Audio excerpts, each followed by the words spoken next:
අයිබෝවන් අදත් අපි ඔයගොල්ලොත් එක්ක සම්බන්ධ වෙන්නේ උසස් පෙළ මෙවර විභාගය ලියන දරුවන්ට යම් උදව්වක් වෙන්න හිතාගෙන මූලාකෘති ප්‍රශ්න පත්තරේ අපි ඊයේ නතර කරපු තැනින් අද පටන් අරගෙන කතා කරන්න තමයි. ඔයගොල්ලන්ට මතකයි අපි ඊයේ කතා කරා ප්‍රශ්න අංක 20 වෙනකන් මේ මුල හරිය ප්‍රශ්න ටික අපි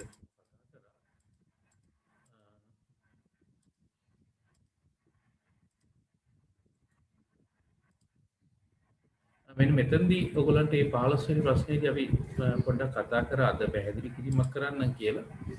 එතකොට ඒකෙදී පොඩ්ඩක් කතා කරලා යන්න ඉස්සරහට ඉදිකිරි වැඩ කටයුතු වලදී කෙරෙන කැණීම් වැඩ, වාහක වැඩ, සුසංහසන හා එසව් වැඩ යන කාර්යයන් සඳහා යොදා ගන්නා යන්ත්‍ර උපකරණ වලින් ඇතුළත් වර්ණය වන්නේ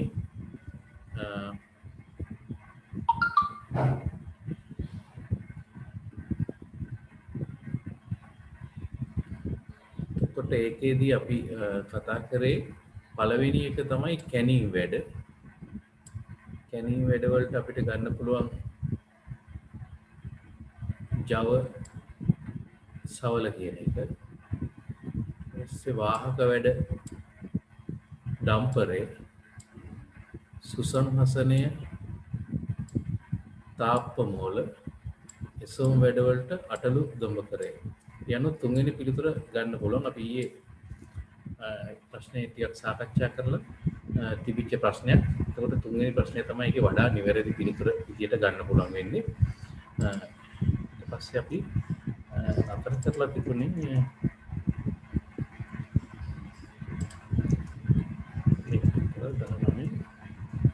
20 වෙනි ප්‍රශ්නය තමයි අපි නතර කරේ. අද අපි 21 වෙනි ප්‍රශ්නයෙන් පටන් ගමු. එතකොට මේකෙදි මේ ගැටලුව හදනකොට AC වල දුර දීලා තියෙනවා 50යි කියලා. BC මෙතන ඉඳලා මෙතනට තියෙන දුර දීලා තියෙනවා 60යි කියලා. ABC කෝණයේ අගේ අංශක 60යි කියලා දීලා තියෙනවා. AB දුර මෙන්න මේ දුර තමයි හොයන්නේ. මේක ත්‍රිකෝණමිතිය භාවිතා කරලා ත්‍රිකෝණේ ත්‍රිකෝණ ආශ්‍රිතේ ගොඩනගන්න පුළුවන් විසඳන්න පුළුවන් ගැටලුවක් වෙනවා. එනු යම් නිර්මාණයක් අපි කරගමු. මේ පාදයේ AB පාදයේ එමම තියෙනවා. එතකොට මේ වෘත්තය ගැන හිතන්නේ නැතුව අපිට A වල ඉඳලා මේ BC පාදයට පුළුවන් ලම්බකයක් අඳින්න. මෙතන අංශක 90ක් වෙන මෙන්න ඇදගත්තොති ලම්බයක් නිර්මාණය කරොති අපිට පුළුවන් වෙනවා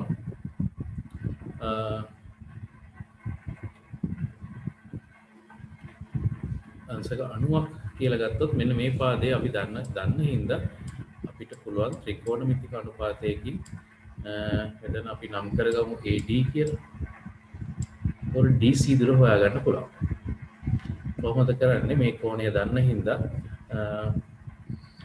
කාරණය තමයි අපි දැන් දන්න පාදයේ දිග මේ කෝණයට බද්ධ පාදය තමයි DC. ඒතර මුලින්ම අපිට DC හොයාගන්න පුළුවන්. එතකොට DC හොයන්න පුළුවන් ඔයගොල්ලෝ දාන්න සමීකරණය ත්‍රිකෝණමිතික අනුපාතයක් දාන්නකො cos අනුපාතය. cos 60 සමානයි බද්ධ පාදය DC බද්ධ පාදයේ DC බෙදීම කාරණය 50. එතකොට මේක cos 60 ඔයගොල්ලෝ දන්නවා ත්‍රිකෝණමිතියේ. එතකොට ඔයගොල්ලන්ට DC උත්තරේ හොයාගන්න පුළුවන් මෙතන. මම ගන්න හතරට කියන්න. එතකොට DC උත්තරේ ඔයගොල්ලෝ හොයාගෙන මෙතනට දාන්න. එතකොට මෙතන DC උත්තරේ ලියගත්තොත් ඔයගොල්ලෝ දන්නවා සම්පූර්ණ BC දුර 60යි කියලා දීලා තියෙන නිසා එතකොට මෙන්න මේ දුර එනවා 60 අඩු කිරීම DC දුර. right. මෙතන දැන් ත්‍රිකෝණමිතික අනුපාතවල සුළු කරන්න යන්නේ නැහැ. 60 අඩු කිරීම DC කියලා මේ දුර දන්නවා දැන්. ඒතර මේ දුර දන්නවා. මෙන්න මේ දුරයි දැනගත්ත හින්දා ඔයගලන්ට මේ පාදයේ දිග හොයාගන්න පුළුවන් දැන්. ත්‍රිකෝණේ පාද දෙකක් දන්න හින්දා පයිතගරස්ගේ ප්‍රමේය දැම්මන් පස්සේ මේ පාදේ එනවා නේද? කර්ණයේ වර්ගය සමානයි ඉතුරු පාද දෙකේ වර්ගයන්ගේ එකතුවනේ. එහෙමනම් මේ පාදයේ දිගත් හොයාගන්න පුළුවන් ඔයගලන්ට. ඒතර මේකත් දන්නවා මේ පාදයක් දන්න හින්දා මෙතන අංශක 90 කෝණයක් ආය අනිත් පැත්තට හැදිච්ච හින්දා ආයෙම පයිතගොරස්ගේ ප්‍රමේයයෙන් පාද දෙකක් දන්නවා නම් මේක හොයාගන්න පුළුවන්. ඔන්න ඔය විදිහට ඔයගොල්ලෝ මේ ගාන සුළු කරගන්න. එතකොට උත්තරේ ඔයගලන්ට දෙවෙනි උත්තරේ කියලා පැහැදිලිවම එයි. එවනම් 21 වෙනි ගැටලුව විසඳන්නේ ඒ ආකාරයට. කොහොමද කරේ? AC ට DC පාදයට ලම්බයක් ඇඳ cos අනුපාතයෙන් මේ පාදය හොයාගත්තා. සම්පූර්ණ පාදයේ 60යි කියලා දන්න හින්දා මේ කොටසෙන් 60න් මේ කොටස අඩු කරලා දැම්මම පස්සේ මේ ටික එනවා. ඊට පස්සේ මේ පාදයට හොයාගත්ත හැකි පාද දෙකක් දන්නවා නම් පයිතගොරස්ගේ ප්‍රමේය. ඊට පස්සේ මේ දෙක දන්නවා නම් ආයෙම මේක හොයාගන්න පුළුවන්. ඒ විදිහට පයිතගොරස්ගේ ප්‍රමේය සහ cos අනුපාතය භාවිතා කරමින් මේක සුළු කරගන්න පුළුවන්.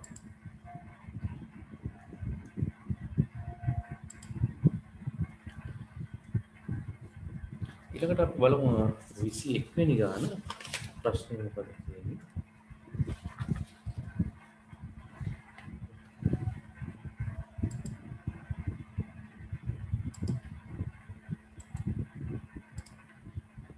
විසි එක තමයි 22 තියෙන්නේ මට්ටම් ගැනීම සඳහා අත්‍යවශ්‍ය වන්නේ.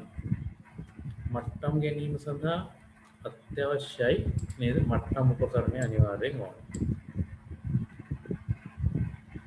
මට්ටම් පටිය ඒක මට්ටම් යටිය කියන එක වෙන්නේ මේ තියෙන්නේ. ඒකට මට්ටම් යටිය ඕනේ. පෙළ ගැස්සුම් විට ඕනනම් ගන්න පුළුවන් අත්‍යවශ්‍ය නැහැ. මිනුම් පටියත් මට්ටම් ගන්න අත්‍යවශ්‍ය නැහැ. මට්ටම ගන්න පුළුවන් මිනුම් පටිය නැතුව. හැබැයි අර අපිට ඡේදිත ඛණ්ඩයක් දුරස් වලින් අඳින්න යනවනම් මිනුම් පටිය ඕන වෙනවා. දුරවල් ටිකක් මාක් කරගන්න, දුරවල් සලකුණු කරගන්න. එහෙම නැත්නම් මට්ටමක් ලබා ගැනීමට A සහ B කියන දෙක ප්‍රමාණවත් වෙනවා. මට්ටම උපකරණයේ මට්ටම් යටිය කියන එකයි. එතකොට මිනුම් පටිය අත්‍යවශ්‍ය නැහැ. නමුත් අපි ප්‍රායෝගික අභ්‍යාසයේදී නම් ලබා ගන්නවා. මොකද අපිට මිනුම් මට්ටම් ලබා ගන්න ස්ථානයට දුර බලා ගන්න ඕන හින්දා මිනුම් පටියක් භාවිතා වෙනවා. නමුත් මෙතන තියෙන අත්‍යවශ්‍ය කියන එකකින්ද ඔයාලට A සහ B කියන පිළිතුර තියෙන එක පිළිතුර තමයි තෝරගන්න වඩා සුදුසු වෙන්නේ.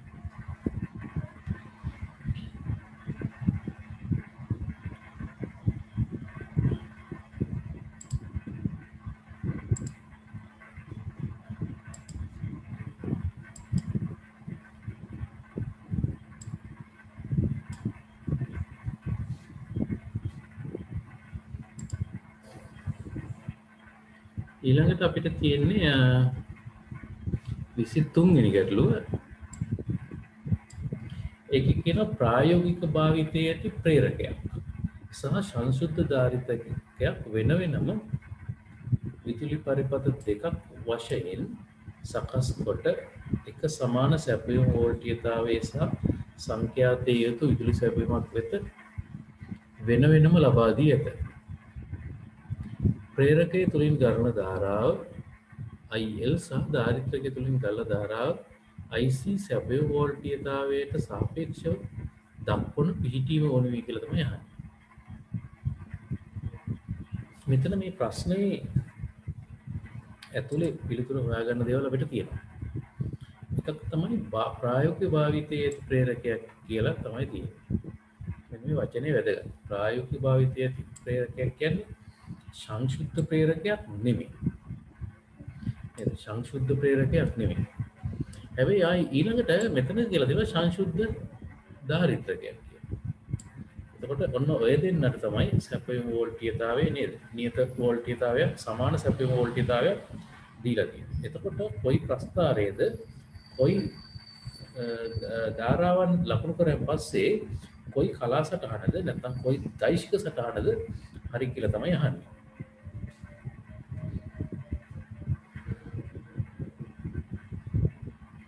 පළවෙනි ප්‍රස්ථාරයේ බැලුවොත් IC සහ IL තියෙනවා. ඒකෝර මේ දෙකම අංශක 90 කෝණ හදලා තියෙන අවස්ථාව. නේද? මෙතනදී සංශුද්ධ ධාරිත්‍රකයේ හින්දා වෙන්නේ අංශක 90ක කලාකෝණයක් එනවා දාරිද්ර්‍යයට. නමුත් ප්‍රේරකයේ සංසුද්ධ නැති හින්දා ඒක මේ වගේ කෙලින්ම අපිට අඳින්න බෑ. හේතුව ඒකේ තියෙන යම් ප්‍රතිරෝධයක්. ඒකට මේ වගේ ආනතියක් එන්නේ. ඒතර ඒ ආනතිය එන අවස්ථාව තමයි මෙතන පෙන්නන්නේ. එහෙනම් හතරවෙනි උත්තරය තමයි අපිට ලබා ගන්න වෙන්නේ. මොකද අපි දන්නවා සංසුද්ධ දාරිද්‍රකයක් නම් වෝල්ටීයතාවයට වඩා ධාරාව ඉදිරියෙන් ඉන්නේ. පෙරටුවනේ ගමන් කරන්නේ. නේද? එතකොට ඉදිරියෙන්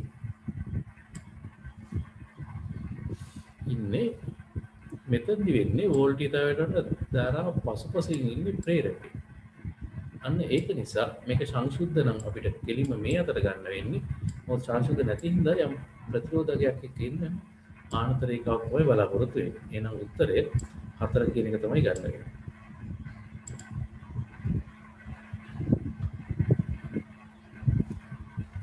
23 ගාන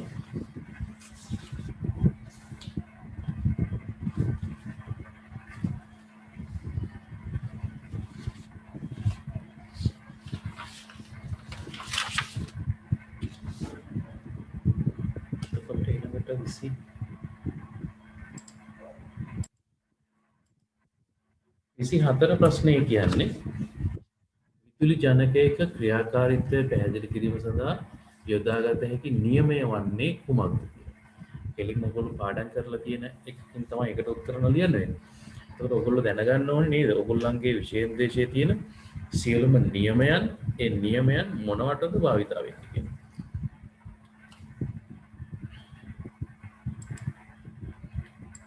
ඕම්ගේ නියමය කියලා මුලින්ම තියෙන ඒක ඔයගොල්ලෝ දන්නවා නේද? සරල ධාරා විදුලි පරිපථයක නේද? ප්‍රතිරෝධය නියත අවස්ථාවන් වලදී මේ වෝල්ටීයතාවය සහ ධාරාවේ හැසිරීම තමයි ඕම්ගේ නියමයෙන් විස්තර කරන්නේ. කෝචොෆ්ගේ වෝල්ටීයතා නියමය.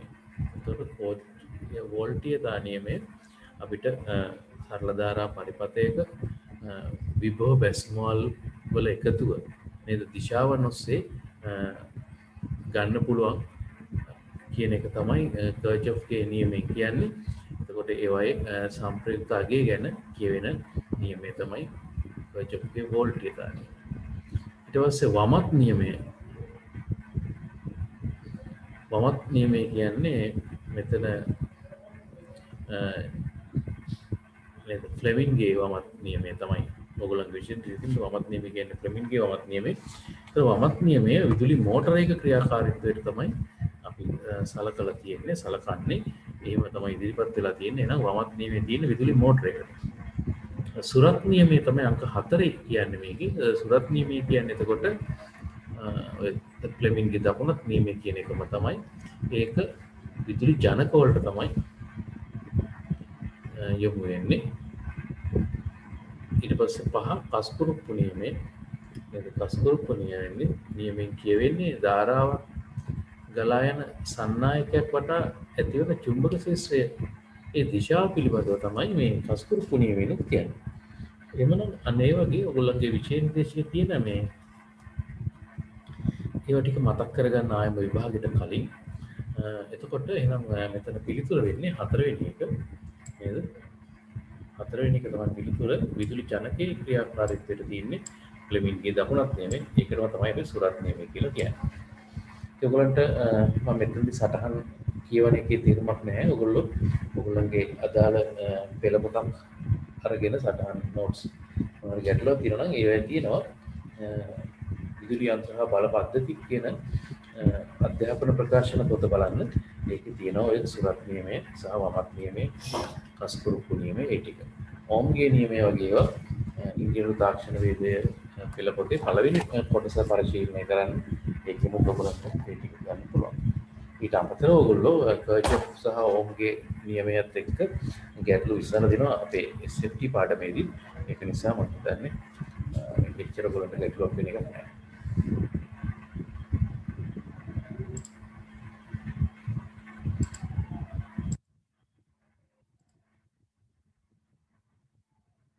ඊපස්සේ 25 ප්‍රශ්නෙන් අහන්නේ රූපයේ තියෙනවා නේද? මොනවද දීලා තින්නේ මෙතන සරල ධාරා සැපයීමක් දීලා තියෙනවා වෝල්ට් 10යි. වෝල්ට් 10ක සරල ධාරා සැපයීමක් දීලා තියෙනවා. සරල ධාරා සැපයීමට ප්‍රතිරෝධයක් ශ්‍රේණිගතව තියෙනවා. ඒකට මොකද වෙන්නේ? ශ්‍රේණිගතව තියෙනවා සෙන ඩයෝඩ් එක. ZD කියලා කියන්නේ සෙන ඩයෝඩ් එක. මෙතන තියෙනවා සෙන ඩයෝඩ් එක. ඒ සෙන ඩයෝඩ් එකට සමාන්තරගතව විභරය ලෝඩ් එක සවි කරලා තියෙනවා. ඒ තමයි ලෝඩ් එක. ප්‍රශ්නය අහන්නේ රූපේ දැක්වෙන්නේ නියත ධාරාව අවශ්‍ය විභරයකට සැපෙන වෝල්ටීයතාවය නියතව පවත්වා ගැනීම සඳහා යෙදිය හැකි පරිපථයකි. රෙගියුලේටරයක් හදලා තියෙනවා සෙන ඩයෝඩ් එකක එක. මේ R ප්‍රතිරෝධකය ශ්‍රේණිගතව යොදා ගැනීම සඳහා හේතුව. මෙන්න මෙයාගේ පරිපථයට යොදන්න හේතුව මොකක්ද කියලා තමයි අහන්නේ. පරිපථයකට ප්‍රතිරෝධයක් ශ්‍රේණිගතව සම්බන්ධ කරන්නේ සාමාන්‍ය කරන්ට් ලිමිටින් වලට ශ්‍රේණිගත ප්‍රතිරෝධයක් දානවා. එතකොට මෙතනදී ධාරාව සීමා කිරීම තමයි අරමුණ. මොකද සෙන ඩයෝඩ් එක තුලින් ගලන ධාරාව තියෙන උපරිම ධාරාවක්. ඒ ධාරාව ඉක්මවා යන්න බෑ.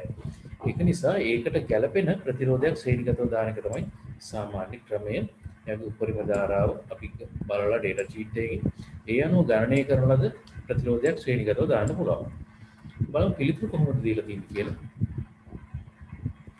විභරයකට සෑම විටම ප්‍රතිරෝධයක් ශ්‍රේණිගතව සම්බන්ධ කළ යුතු නිසා. ඒක එහෙම කියලා කියන්න බෑ. විභරය වෙත ගලා යන ධාරාව අඩු කිරීම සඳහා. සෙන ඩයෝඩ් එක තුලින් ගලන ධාරාවේ සීමා කිරීම සඳහා. ඒක තමයි මුලින්ම විභරය හයි නොකරත් අපිට පරිපථය හදන්න පුළුවන්. එතකොට ඒ වෙලාවේදී අපි බලාපොරොත්තු වෙන සෙන ඩයෝඩ් තුලින් යන ගලන ධාරාව. වෝල්ටීයතා ප්‍රභවීය ආරක්ෂාව සඳහා නෙවෙයි.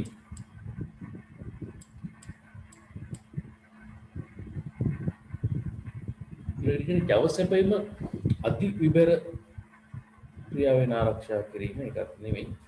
එහෙනම් අපිට පිළිතුර ගන්න වෙන්නේ 3.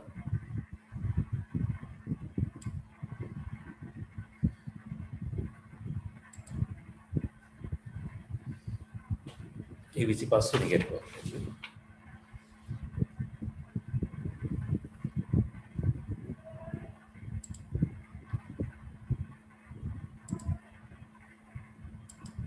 ළඟට 26 වෙනි ගැටලුව බලන්න. එකලා ප්‍රේරණ මෝටරයකට විදුලිය සැපයූ විට එහි ස්වයං ආරම්භකයක් self start ඇති කළ හැකි ක්‍රමය වනුවෙන් තනිකලා මෝටරයක් ඉබේම ආරම්භ වෙන්න. එහෙම යන්නේ. තනිකලා මෝටරයක් ඉබේම ආරම්භ වෙන්න මොකක්ද කරන්න පුළුවන් කියලා. ඒතර ඔයගොල්ලෝ දන්නවා තනිකලා මෝටරයක් කියන එක ගැන පොඩ්ඩක් මතක් කරගත්තොත් මොකද විභවගත රචනා ප්‍රශ්න පත්‍රයේ රචනා ප්‍රශ්න පත්‍රයේ දෙන්න පුළුවන් නේ. තනිකලා මෝටරයක් කියන්නේ දරුවෝ ආරම්භක දංගරය සහ දාවක දංගරය කියලා දංගර දෙකක් තියෙන මෝටරයක්. එතකොට ඒ දංගර දෙක සම්බන්ධ වෙලා තියෙන්නේ ওই විදිහට සමාන්තරගතව. අපි අර පැලිකලා මෝටරය කියලා කියන්නේ ස්ප්ලිට් පේස් මෝටරය කියලා වර්ගීකරණය කියන මෝටරය තමයි දැන් ඔය මම ඇඳපු විදිහට එන්නේ. පේස් එක හරියට මෙතන දුන්නා නම් මේ දංගර දෙක මේක ආරම්භක දංගරේ ද කියලා දාන්නම්. මේක දාද කියන්නේ දාවක දංගරේ. එතකොට සාමාන්‍යයෙන් තනිකලා මෝටරයක ආරම්භක දංගරය මේ හඳුනාගන්නේ ප්‍රතිරෝධය යාගේ වැඩි.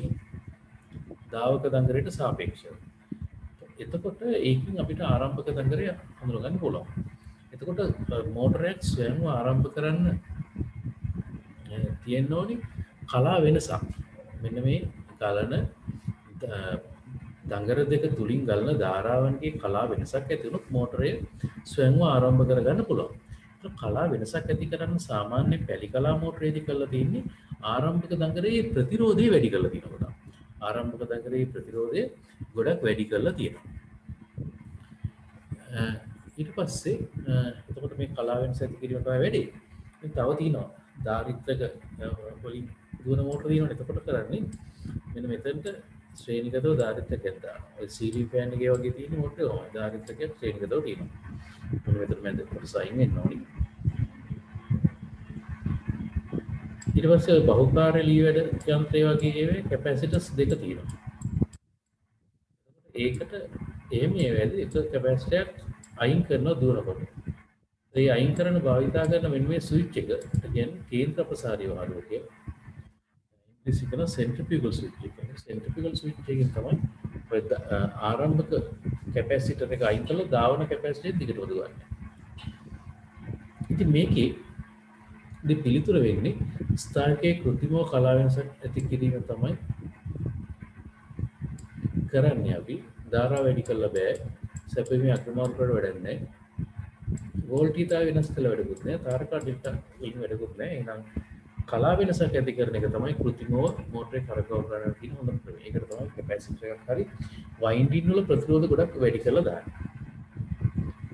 එහෙනම් පළවෙනි පිළිතුර තමයි ඒකට නිවැරදි වෙන්නේ.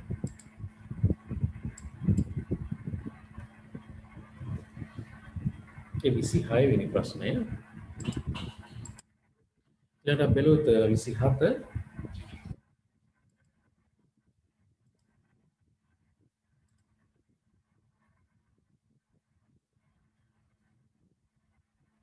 27 ගැටලුව බලමු. ප්‍රමත වෝල්ටීයතාවයේ වෝල්ට් 110ක් වන විදුලි පහනක ප්‍රතිරෝධය 55ක් වෙයි. මෙම විදුලි පහන 220යි වෝල්ට් වෝල්ටීයතාවයක් ඇති සැපයුමක් මගින් ප්‍රමත ක්ෂමතාවයෙන් යුතුව ක්‍රියා කරවීමට නම් විදුලි පහන සමග අමතර ප්‍රතිරෝධයක් සම්බන්ධ කළ යුතු වෙයි. එම අමතර ප්‍රතිරෝධයේ අගය සහ සම්බන්ධ කළ යුතු ආකාරය. ඒක සාමාන්‍යයෙන් අපි මේකට පරිවර්තයක් ඇඳලම පැහැදිලි කිරීම කරන්න බැලුවොත් පහනක් තියෙනවා. මේ විදුලි පහනක් දැල්වන්න මොකද කරන්නේ? වෙනස් වෝල්ටේජ් මෙයාගේ ප්‍රමත වෝල්ටීයතාවයට වඩා වැඩි වෝල්ටීයතාවයක් නම් අපි කරන්නේ මෙයාට ශ්‍රේණිගත ප්‍රතිරෝධයක් හයි කරලා වැඩි වෝල්ටීයතාවය මෙතන රඳවන්න උත්සාහ කරනවා.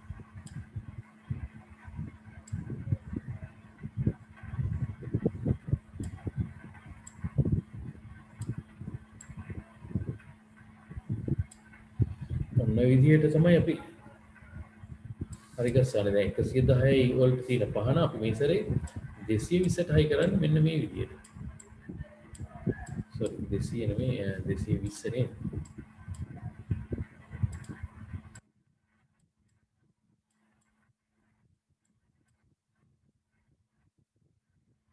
මේ පහනේ ප්‍රතිරෝධය ඕම් 55යි කියලා දීලා තියෙනවා. එතකොට අපිට පුළුවන් වෙනවා මේ පහනට V සමානයි IR මුලින්ම දාලා නේද? පහනට මුලින්ම V සමානයි IR දාලා ඒ වෙලාවේ වෝල්ට් 110යි නේ. ඒ වෙලාවේදී පහන තුලින් ගලන ධාරාව හොයාගත්තා. V සමානයි IR දාලා සුදු කරගත්තොත් පහන තුලින් ගලන ධාරාව හොයාගත්තා. එතකොට පළවෙනි අවස්ථාවේ V කියන්නේ 110යි.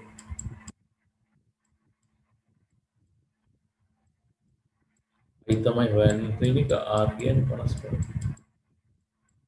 එහෙනම් මේ පැත්තට ගිහලා සුළු කරන දේ දුන්නා 110 මේ 55 මේ නම් I කියන්නේ උත්තරේ ඇම්පියර් 2යි.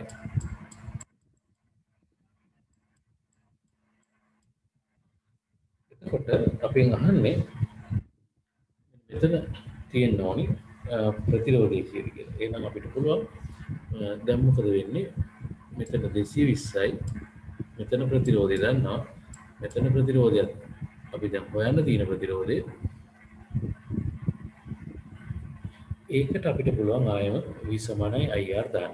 මොකද ධාරාව දැන් දන්නවා වෝල්ටීයතාවය අපි දන්නවා 220 සරල ධාරා පරිපථයක් නම් 220න් මෙතනට 110ක් ගියා නම් ඊටු 110 තමයි මෙතනට එන්නේ. එහෙනම් මේ ගානේ අර අනිත් පැත්තට සුළු කරන් පස්සේ මෙතනට දෙනවා 55 ඕම් කියලා. එහෙනම් පිළිතුර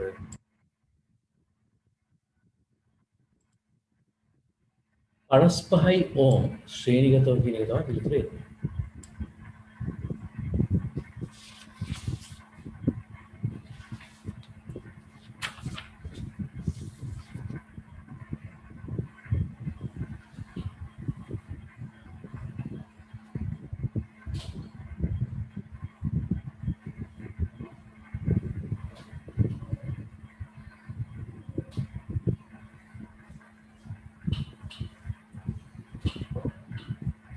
ඊළඟට අපි බලමු මේ 27 28 වෙනි ප්‍රශ්නය. 28 වෙනි ප්‍රශ්නය කියන්නේ රූපයේ දැක්වෙනුයේ ප්‍රත්‍යාවර්ත ධාරා සැපයීමකට ශ්‍රේණිගතව සම්බන්ධ කර ඇති ප්‍රතිරෝධය 8 ඕම් වන ප්‍රතිරෝධකයක් සහ ප්‍රේරක ප්‍රතිපාදනය 6 ඕම් වන 6 ඕම් වන ප්‍රේරකයක් සහිත පරිපථයකි. පරිපථය සමග සම්බාධනය වුණේ නේද? සම්බාධනය ඉංග්‍රීසියෙන් කියනකොට ඉම්පීඩන්ස් එක කියනවා. එතකොට RL ශ්‍රේණිගත පරිපථයක්. අපි මේක පන්ති කාමරය ඇතුළේ ඉගෙනගෙන තියෙනවා. නේද? Z සමාන වෙන්නේ R වර්ගය ගන්න XL වර්ගයේ වර්ගමූලය. ඔයගේ සමීකරණයක් තමයි අපි ඉගෙනගෙන තියෙන්නේ RL ශ්‍රේණිගත පරිපථයක සම්බාධනය වෙනවා. එහෙනම් R දන්නවා 8 වර්ගයයි XL කියන්නේ අපි දන්නවා 6 වර්ගයයි. ඒ ටික සුළු කරාම එන්නේ 8 වර්ගයේ 64යි 6 වර්ගයේ 36යි. ඒකට මේ දෙක එකතු කරාම දරු 100යි. 100 වර්ගමූලය තමයි හොයන්නේ නේද? 100 වර්ගමූලය 100 වර්ගමූලය කියන උත්තරේ 10යි. එහෙනම් Z සමානයි ඕම් 10යි කියලා එනවා. පිළිතුර 3.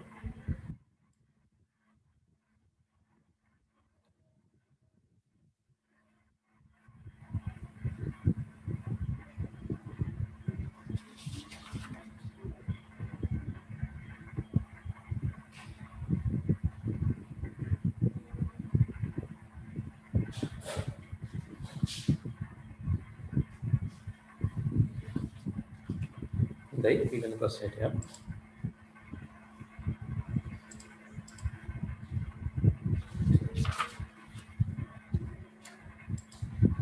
විසි 9 ප්‍රශ්නය මේක කියන්නේ ගුවන් විදුලි සම්ප්‍රේෂණය හා සම්බන්ධ විද්‍යුත් තරංග පහත දක්වා ඇත. ඒ කීතු කැල ටයිප් කරන්නේ ඔයගොල්ලෝ ලියාගන්න. ඉහත තරංග අතරින් මුර්ජිත තරංගය වනුයේ. ඉහත තරංග අතරින් මුර්ජිත තරංගය වනුයේ කියලා අහන්නේ.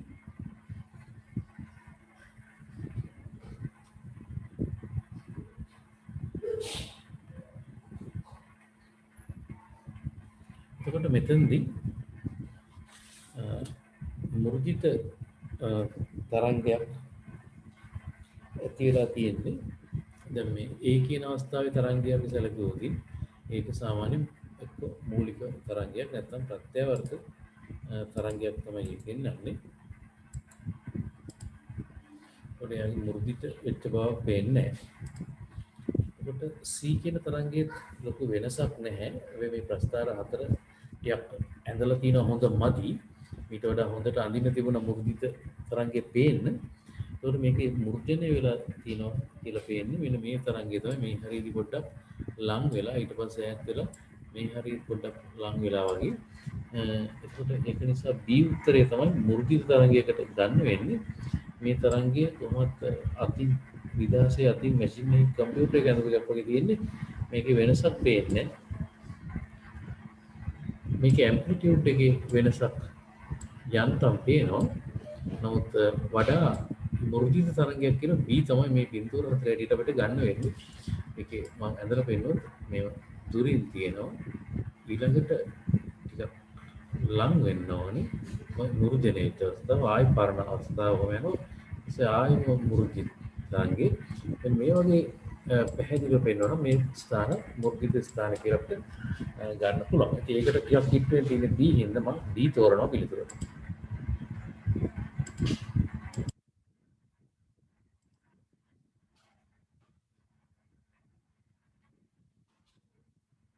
ඊට පස්සේ 30 වෙනි ප්‍රශ්නයට අපි යනවා. 30 වෙනි ප්‍රශ්නේ කියන්නේ කාර්කාත්මක වර්ධකයක සුවිශේෂී ලක්ෂණයක් නොවන්නේ. කාර්කාත්මක වර්ධකයක සුවිශේෂී ලක්ෂණයක් නොවන්නේ පළවෙනි පිළිතුර තියෙනවා නොසැලකිය හැකි තරම් කුඩා ධාරාවක් ලබා ගන්න. ඔව්. ඒකට කාර්කාත්මක වර්ධකයක් ලබා ගන්නවා නේද? ඉන්පුට් නේ. එතකොට ඔයගොල්ලෝ දන්නවා ස්වර්ණමය නීති දෙකක් තියෙනවා. ගෝල්ඩන් රූල්ස් වලට අනුව ගලන ධාරාව නොසලකිය හැකි තරම් කුඩායි. මේ වාක්‍ය හරි වාක්‍යයක්. කාරකාත්මක වර්ධකයක සුවිශේෂී ලක්ෂණයක් නොවන්නේ කියලා. එහෙනම් මේක සුවිශේෂී ලක්ෂණයක් තමයි කාරකාත්මක වර්ධක වලට තියෙනවා. දෙක වැඩි ධාරාවක් ප්‍රතිදානෙන් ලබාගත හැකියි. ඔව් මේක ඔප් ඇම්ප් කියලා කියන්නේ කාරකාත්මක වර්ධක. ඒතර ඇම්ප්ලිෆයර් එකක් විතර වැඩි කරන හින්දා අපිට වැඩි ධාරාවක් ලබා ගන්න පුළුවන් ප්‍රතිදානයෙන්. තුන්වෙනි එක තමයි ප්‍රත්‍යාවර්ත විදුලිය පමණක් වර්ධනය කළ හැකියි.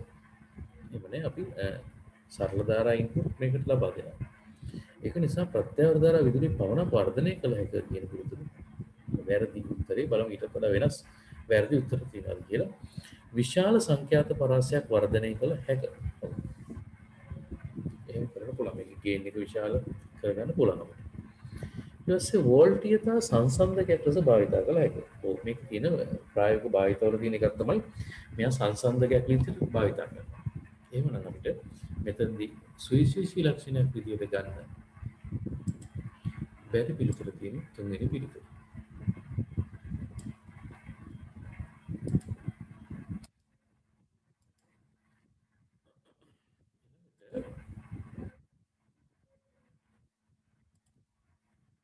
සිලිකන් ඩයෝඩ අඩංගු පෙරනැවුරු අවස්ථාවක දැක්වෙන පරිස්පත සටහන් වන්නේ.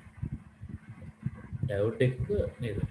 සිලිකන් වේවා ජර්මනියම් වේවා අපිට අහන පෙරනැවුරු සපෝර්ට් බයස් අවස්ථාව කොයි බිඳුරද තියෙන්නේ. එතකොට මේක තමයි කැතෝඩය, මේක තමයි ඇනෝඩය. ඒතර ඇනෝඩය පැත්තට ධන සැපයීම දෙන්න ඕනේ. මෙතන ඇනෝඩය පැත්තට අපල තියෙන ඍණ සැපයීම. මේකෙන්ද මේක වැරදි වෙනවා. මෙතනදී B එකේ ගානට ඇනෝඩේ පැත්ත මෙතට සවි කරලා දිනවා කැතෝඩේ ධාරාව ගලන්න පුළුවන්. ඒ උත්තරේ හරි. C උත්තරේ බැලුවොත් ඇනෝඩේ පැත්තට දාන හම්බෙලා දිනවා. කැතෝඩේ පැත්තට ඍණ හම්බෙලා දිනවා. ආයි මේ දාන ඇවිල්ලා මෙතනට සම්බන්ධ වෙන්නේ. මෙතන ඇනෝඩේ පැත්තට එන්නේ. එහෙනම් C පිළිතුර නිවැරදි. D වල වැරදි රිවර්ස් බයිස් තියෙනවා. අන්න පෙරනැවුරු අවස්ථාව එහෙනම් මේක පසු නැවුරු අවස්ථාව. ඒක එහෙනම් B හා C පිළිතුර තමයි හරි.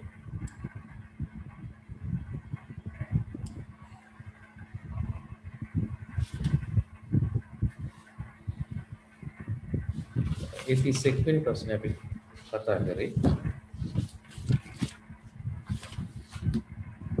ඊළඟට 32 ප්‍රශ්නය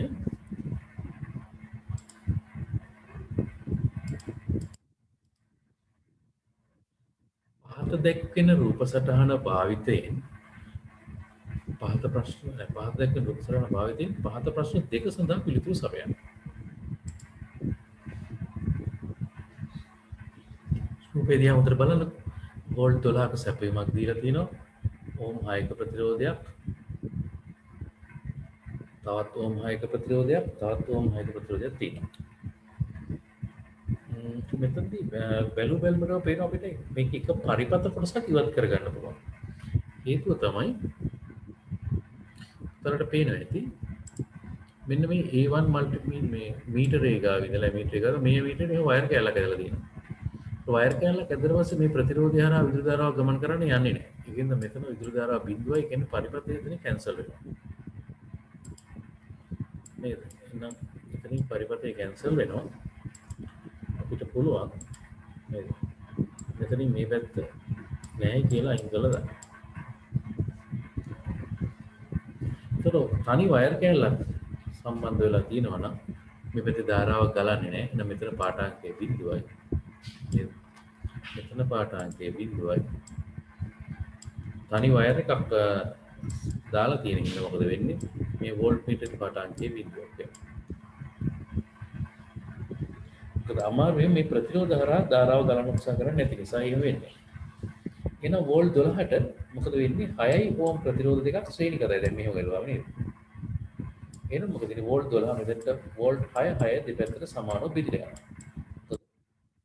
ප්‍රතිරෝධ සමානයි. ඒකට A1, A2 හා A3 පාඨාංක පිළිවෙලින් කියලා අහන්නේ. එහෙමනම් ප්‍රතිරෝධ සමාන හින්දා වෝල්ටීයතාවය සමානව බෙදලා යනවා. ප්‍රතිරෝධ ශ්‍රේණිගත හින්දා ප්‍රතිරෝධ සමග ප්‍රතිරෝධය 12යි වෝල්ටීයතාවය 12යි. එහෙනම් ගලන ධාරාව ඇම්පියර් 1යි. එහෙනම් ඇම්පියර් එක මේක හරහා යනවා මේක හරහා යනවා.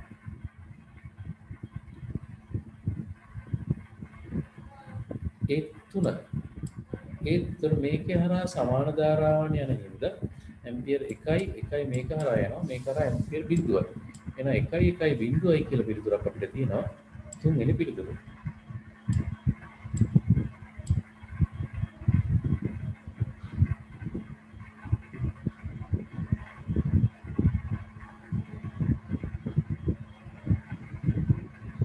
ඊළඟට මේ අපි යමු 33 වෙනි ප්‍රශ්නෙට. මුලින් මේ විදාර A1 A2 A3 කියන්නේ මේ ඇමීටර් මේ තුනේ පාඨාංකය.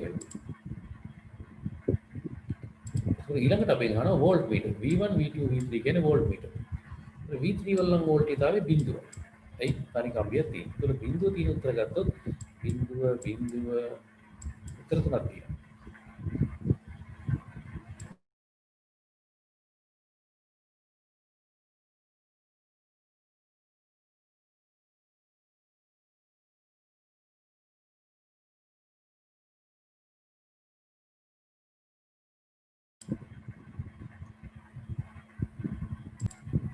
හොඳයි. එතකොට අපිට වෝල්ට් මීටර් මෙතන සමාන ප්‍රතිරෝධ දෙකක් හින්දා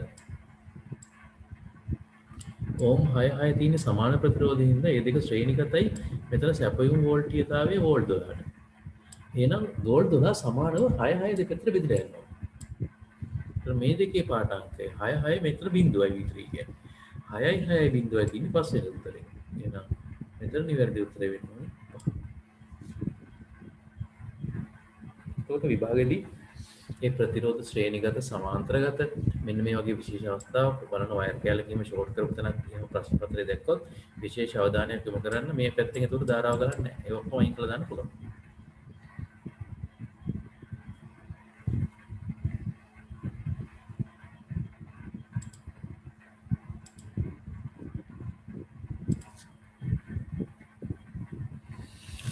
ඊළඟට දරුවෝ අපි යමු 34 වෙනි ප්‍රශ්නෙට.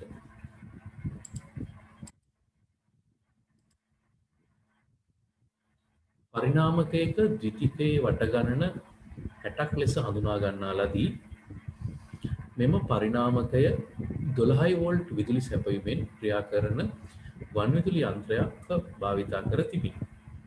ඒ අනුව ප්‍රාථමික දරය වෝල්ට් 230ක විදුලි සැපයීමකටද සැපයීමකට සම්බන්ධ කිරීමට නම් පැවති යුතු අවම වට ගණන අහන්නේ. ඒ කියන්නේ ට්‍රාන්ස්ෆෝමරේ වට ගාන අහනවා ප්‍රාථමිකයේ. අපි පොඩි රූපයක් ඇදලා ඒ ගාන හදන්න බලමු.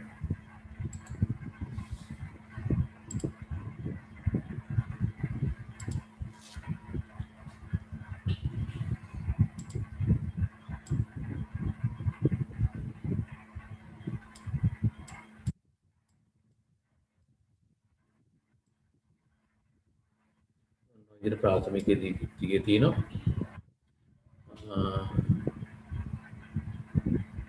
මෙතන වෝල්ටේජ් එක ද්විතිකයේ දීලා තියෙනවා 12 වෝල්ට්.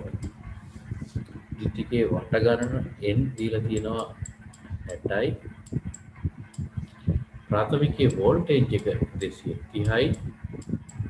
n1 තමයි අපෙන් අහන්නේ. n1 කියන්නේ. දන්නවා ට්‍රාන්ස්ෆෝමරේ සමීකරණේ v1 බෙදීම v2 සමානයි n1 බෙදීම n2. එකමත් දෙයකට විභාගෙදී සමානයි i2 බෙදීම i1. ඊපස්සට එනකොට i2 උඩට යනවා. i2 බෙදීම i1. ඔන්න ඔකම සමීකරණය. දැන් ඕක විසඳන්න අපිට මේ i කැල්ල ඕනේ මේක ටික විසඳන්න පුළුවන්. එහෙනම් v1 තමයි අපි 230යි කියලා ගත්තේ. ප්‍රාථමිකයේ වෝල්ටීයතාවය, ද්විතිකයේ වෝල්ටීයතාවය 12යි. ප්‍රාථමිකයේ වට ගන්න n1 තමයි අහන්නේ අපේ. ද්විතිකයේ වට ගන්න 60යි. මේ ටික සුළු කරන්න ඕනේ. 230 60න් වැඩි කරලා 12න් බෙදුවම තමයි උත්තරේ එන්නේ. එහෙනම් 230 60න් වැඩි කරලා 12න් බෙදුවම එනවා 1700. මේ උත්තරේ නෑ නේද?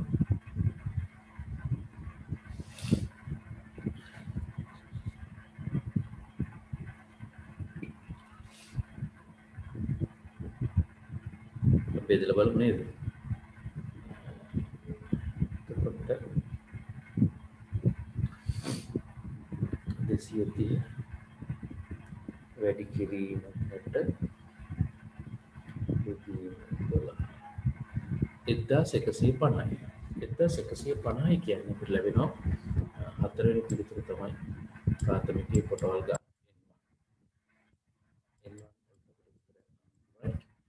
එහෙමනම් අපිට 34 වෙනි ගාන තමයි ඉස්සරේ. ඊට පස්සේ අපිට ඊළඟ ටික ඊටවලගේ පස්සේ අපි කතා කරමු. පොඩි වීක් කාලයක් අරගෙන හිතන්න දෙමු.